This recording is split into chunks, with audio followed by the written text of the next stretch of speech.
Assalamualaikum warahmatullahi wabarakatuh. Semua makhluk hidup yang bernafas di dunia pasti akan mengalami kematian.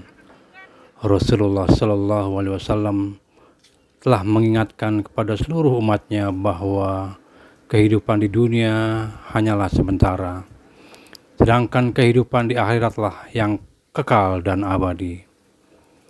Kematian juga tidak mengenal siapa, waktu, dan di mana kita berada. Semua orang jika memang sudah takdirnya, dirinya pasti akan berpulang saat itu juga. Sebab tak seorang pun yang bisa menghindari kematian. Kematian seseorang pun hanya Allah yang mengetahuinya, sehingga Rasulullah Shallallahu Alaihi Wasallam memberikan nasihat kepada umatnya untuk senantiasa menyiapkan diri menghadapi kematian. Yang pertama, perbanyak mengingat kematian agar tidak tertipu dengan dunia. Senantiasa mengingat kematian dapat membuat seseorang lebih merasa lapang dalam hidupnya.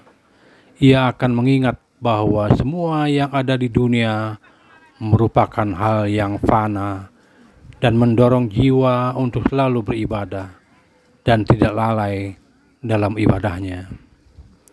Rasulullah Shallallahu Alaihi Wasallam pernah bersabda, "Perbanyaklah mengingat kematian, karena jika seseorang mengingatnya saat kehidupan sempit, maka ia akan merasa lapang.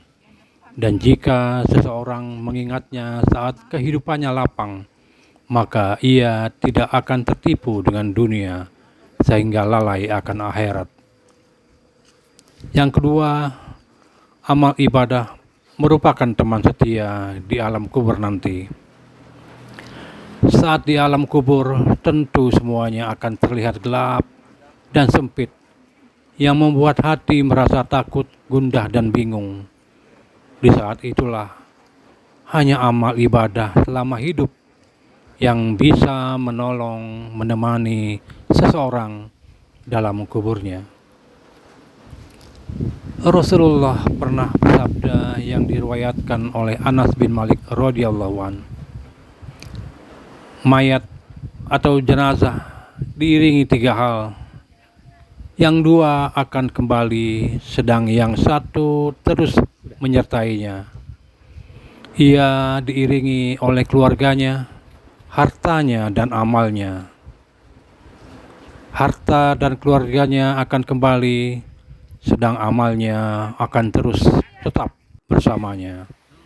Hadis riwayat Bukhari dan Muslim. Kemudian yang ketiga, menjelang ajal, bersikaplah dengan tenang dan terus mengucap kalimat syahadat. Rasulullah Shallallahu Alaihi Wasallam menganjurkan seseorang saat menjelang ajalnya agar tetap bersikap tenang dan diam, dan lisannya terus mengucapkan kalimat syahadat. Rasulullah pernah bersabda, malaikat maut mendatangi seorang laki-laki yang hampir meninggal dunia. Setelah memeriksa hati orang itu, ia tidak mendapati apa-apa di dalamnya. Kemudian ia membuka mulut orang itu dan mendapati di ujung lidahnya ada yang menempel pada langit-langit mulutnya, yaitu ucapan La ilaha illallah.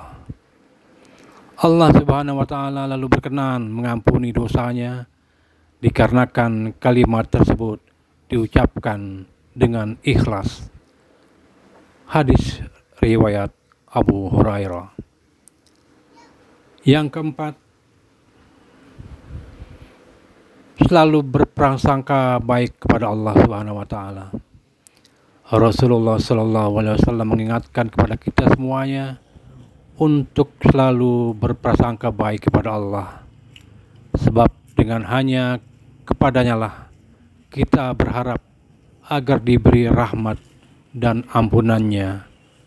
Sebagaimana Rasulullah Shallallahu Alaihi Wasallam bersabda, Jangan sampai seseorang di antara kalian mati kecuali dia berbaik sangka kepada Allah. Hadis riwayat Muslim. Dan yang terakhir, Rasulullah SAW melarang meminta kematian. Rasulullah SAW sangat melarang manusia untuk minta didatangkan kematian, meski mengalami kesusahan seberat apapun dalam hidupnya. Karena sesungguhnya Allah Subhanahu wa Ta'ala tidak akan memberikan suatu ujian pada hambanya melampaui batas kemampuannya. Rasulullah bersabda, janganlah ada orang yang menginginkan kematian karena kesusahan yang dideritanya. Apabila harus melakukannya, hendaklah dia cukup berkata, ya Allah, tetap hidupkan aku selama kehidupan itu baik-baikku, dan wafatkanlah aku jika kematian baik untukku. Karena sebagaimana firman Allah Subhanahu wa Ta'ala dalam surat Yunus ayat 49, tiap-tiap umat mempunyai ajal. Apabila telah datang ajal mereka, maka mereka tidak dapat mengundurkannya barang sesaat pun, dan tidak pula mendahulukannya. Surat Yunus ayat 49. Demikianlah rangkuman 5 nasihat Rasulullah SAW tentang kematian. Jadi mari kita persiapkan segala amal ibadah selama masih diberi kesempatan hidup oleh Allah Subhanahu wa Ta'ala. Demikian, semoga bermanfaat bagi kita semua. Assalamualaikum warahmatullahi wabarakatuh.